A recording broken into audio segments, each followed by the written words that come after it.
Hey everybody, welcome to another episode of Diagramming English while learning Latin. We're making our way slowly through Robert Henley's book, First Year Latin, and this is in Chapter 2. Today we're talking about the dative case, which in English is the indirect object. Let's take a look and you'll learn it as we go through the sentence.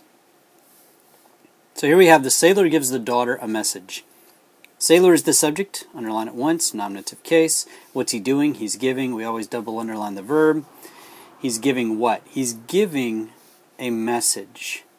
This message is a direct object because it's receiving the action. It's being passed from the sailor to the daughter. So it's a direct object and it goes into the accusative case. Now, who gets the message? The daughter does. Whoever gets the direct object is the indirect object. That's English. In Latin, it goes into the dative case, but it's the same thing, just different names for the same thing. Whoever gets the direct object is the indirect object. A is an article adjective, or a is an article adjective. The is an article adjective, and the over here is an article adjective. So let's diagram this, and then we'll translate it right underneath the English sentence that we have parsed above. So we always start, when we diagram, we always start with a straight line and we divide it. Sailor goes on the subject side, or the subject on the subject side. Sailor, what's he doing? He's giving. What is he giving? He is giving a direct object. A direct object also goes on the main line after a half stick. So the sailor gives, sorry about that, the sailor gives a message. Let's go ahead and add in the article adjectives, and we'll come back in and figure out what to do with the indirect object in a minute. So we have the sailor gives a message. Now, who gets the message? Since the daughter gets the message, she's going to go on a line underneath the verb, and we're going to leave a little bit of a tail right here sticking off the bottom of this line, so it differentiates it a little bit from a regular prepositional phrase. The daughter is the indirect object, and this is where the indirect object goes when you're diagramming.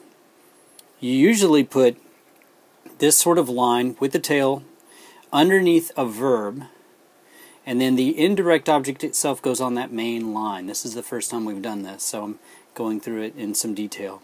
So we'll put daughter here, and then the underneath. And if it helps you to understand that we're giving a message to the daughter, you could put to here on the line, but since we don't have it in this sentence, put it in parenthesis.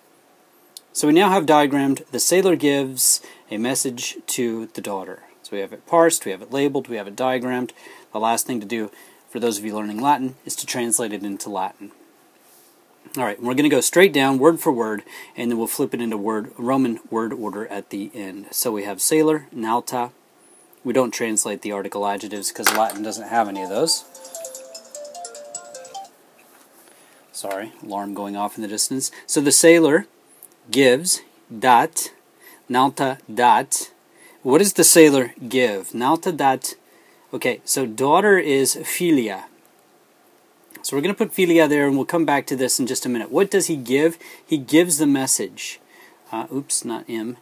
Nunci, again, I'm spelling it wrong. Nuncius is message in Latin. However, since this is accusative, since it's direct object, we are going to drop the us and replace it with an m. So he gives a message. Nauta dat filia nuntium. Now we have one more thing to fix. This is not correct yet. We have to put the daughter into the dative case. And with feminine words, on the singular side, when you put them into the dative case, you add a e to the root. So, nauta dat filiae nuntium. Of course, this is bad Latin word order. In Latin, you would probably have something like nauta, number 1, nauta nuntium, number 2, filiae, number 3, dat would be the last one, number 4. So, nauta nuntium filiae dat. Let's take a look at another one. The Romans give fields to the man. Subject of the sentence, Romans. Subject of the sentence, nominative case. What are they doing? They're giving. Verb, what are they giving? They're giving fields. Fields receive the action because they're being passed from the Romans to the man. Direct object, accusative case. I always put the direct object in a box like that. To is a preposition. Sets off a prepositional phrase. To the man is the prepositional phrase. Man is the object of the preposition. To the man is in the dative case. Why is it in the dative case? Because the man is getting the fields. The fields are going to the man. So the man is an indirect object. Even though the structure of this sentence is a little bit different, the man is receiving the fields, and he is still the indirect object. The is an article adjective. The is an article adjective. We don't need that. Let's diagram this. Let me show you how to do it with a preposition. So we always start with a straight line. Let's see if I can get that a little more straight. We always start with a straight line and divide it. And we put the Romans on the subject side. Romans. What are they doing? They're giving. What are they giving? They're giving fields. So our direct object goes after a half stick on the main line. Fields. They're giving fields. Who gets the fields? The man does. So we're going to create this indirect object diagram underneath the verb. So we have the Romans give fields to. This time we can leave to, not in a parenthetical expression because it's in there in the sentence. The Romans give fields to man. Now all we have to do, and the indirect object goes on that main line right there. So now all we have to do is go back and add the article adjectives. The Romans give fields to the man. Remember that the indirect object goes on this line that looks a little bit like a prepositional phrase, and it goes on the main line. It actually is a prepositional phrase. It's just an indirect object prepositional phrase. Okay, word for word, we'll drop down and then we'll put it in correct Roman or Latin word order. So we have Romans, that's plural, so it's going to be Romani. Romani. What are they doing? They are giving. So it's not dat, because dat is he, she, or it gives. We're going to change it to dant. The Romans dant. Romani dant. What are they giving? They're giving fields, agros. So ager is field. In the accusative, agrum is field. This is a masculine word, masculine accusative right there. But since it's plural, it's agros. Romani dant agros. And now, to the man. We don't translate to because we're just going to put man in the indirect object dative case. So all we're going to write is vir, which is man, and put it in the dative case, and we do that simply by adding an o.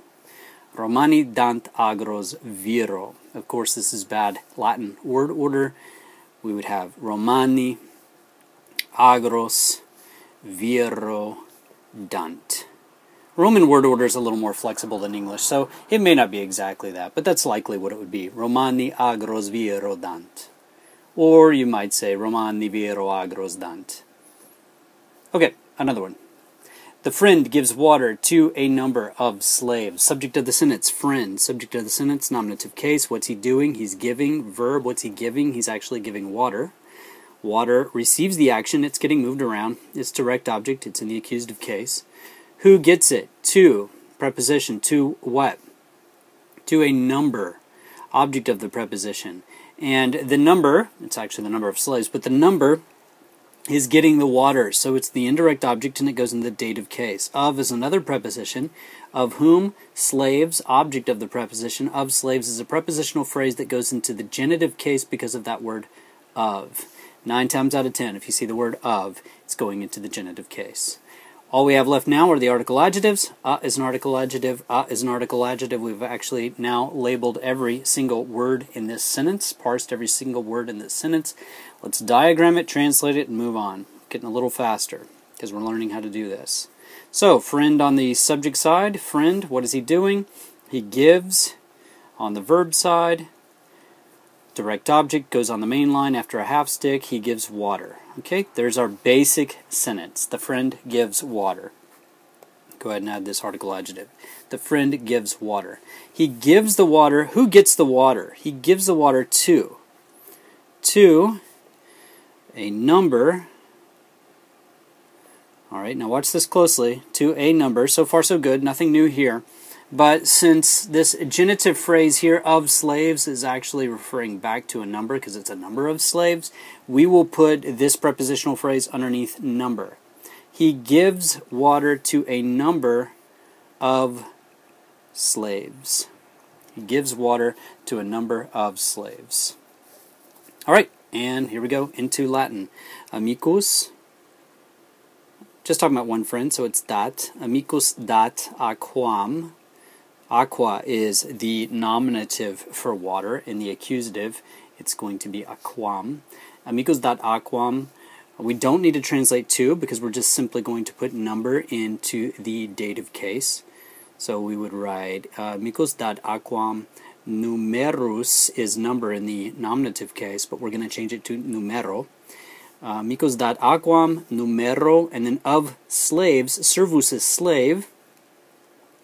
But we're going to change servus to genitive plural, which is going to change it to servorum, of slaves. Amicus dat aquam numero servorum. And to save a little time, we're just going to put dat at the end of this sentence here. Amicus aquam numero servorum dat. So, probably not perfect Latin word order, but you can rearrange it. And again, like I said, Latin word order is far more flexible than English word order. Okay, the next sentence. The Gauls do not give swords to the Romans. It's probably a good idea. Gauls and Romans were enemies, so why would he hand them weapons? Subject of the sentence, Gauls. Subject of the sentence, nominative case. What are the Gauls doing? We actually have a verb phrase here. They do not give. Do not give is a verb phrase. Give is the main verb. Not is an adverb. And do is a helping verb. What are they not giving? They're not giving swords. Swords receives the action. It's direct object in its accusative case. And who's not getting those swords? The Romans. To is a preposition. Romans, object of the preposition to the Romans prepositional phrase. This whole thing's an indirect object. It goes into the dative case. Da is an article adjective. Da is an article adjective. We don't need those. Let's eliminate them. Okay. Here we go again. I hope you're seeing the pattern. Gauls do. Now we have an adverb here, so we're going to put this adverb underneath do give. Do not give. I don't think I've left myself enough room here. Gauls do not give. What do they not give? They do not give swords. This is going to be tight. The Gauls do not give swords. We'll go ahead and put this in here. The Gauls do not give swords. They don't give swords to whom? We got to leave that tail there, right there. They don't give swords to Romans. And of course it's the Romans. I really did not leave myself enough room there. Sorry about that, guys. Translate this into Latin. The Gauls, wow, that's an ugly G. Gauls, Galli, the Gauls.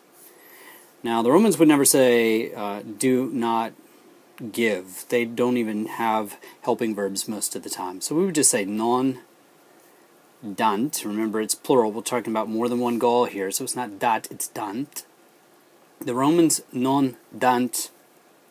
Sword in Latin is gladius. Of course, in the accusative plural, it's gladios. So, Romani non dant gladios. And to the Romans, Romani is Romans. Right? But to the Romans in the dative case, we would actually add the dative case plural ending, which is is. And there we have it. Galli non dant gladios Romanis. And honestly, in Roman order, it would probably look like this. Galli, number 1. Non, number 2. Gladios, number 3. Romanis, number 4. And then finally, number 5 would be the verb. Galli non gladios Romanis dant. That would be far more likely than what we actually have written here. Okay. Dad does not give swords to the boys. Subject of the sentence, dad. Subject of the sentence, nominative case. What is he doing? Does not give. We have a verb phrase again. This entire thing is a phrase. Gives is the main verb, not is an adverb, does is a helping verb. He doesn't give what? He's not giving swords. Swords, grammatically, is the direct object, accusative case. To is a preposition, to whom, boys, object of the preposition, to the boys, prepositional phrase. This whole thing is an indirect object prepositional phrase. It goes into the dative case. The is an article adjective. We don't need that, and so we'll just eliminate it. We also don't need the helping verb, does. When we diagram it, of course, in English we will. So we'll keep it there. Give myself a little more room this time. Dad does not give. Does not give what? Swords. Okay, who doesn't get these swords? The Romans don't. I'm sorry, the boys don't. 2 boys. The. Dad does not give swords to the boys. Now in Latin, we're going to say pater for dad. Pater non dat. We don't translate does. The Romans typically don't use helping verbs. Not until we get to passive, but that's a little ways out. Pater non dat. We've already talked about swords. Gladios. Pater non dat gladios. And then to the boys. Boy is puer. To one boy would be puero. But to more than one boy we would add the genitive. Not genitive. The dative plural ending. Pueris. Right there. So, pater non dat gladios pueris. Again, we'll just move dat to the end, and that would probably satisfy the requirements for Latin word order. Pater non gladios pueris dat. Okay. You're tired of diagramming. I'm tired of diagramming. We're done here. Check out more at DwaneThomas.com. There's more about English, Latin, Greek, and their influences on one another over there. I post a word of the day, or at least try to. You can sign up for my tip of the week. Anyway, a good place to hang out if you're trying to learn Latin and Greek. Ask questions over there, or respond over there, create videos over there, whatever. Come hang out with me. I'll see you there. Take care, guys.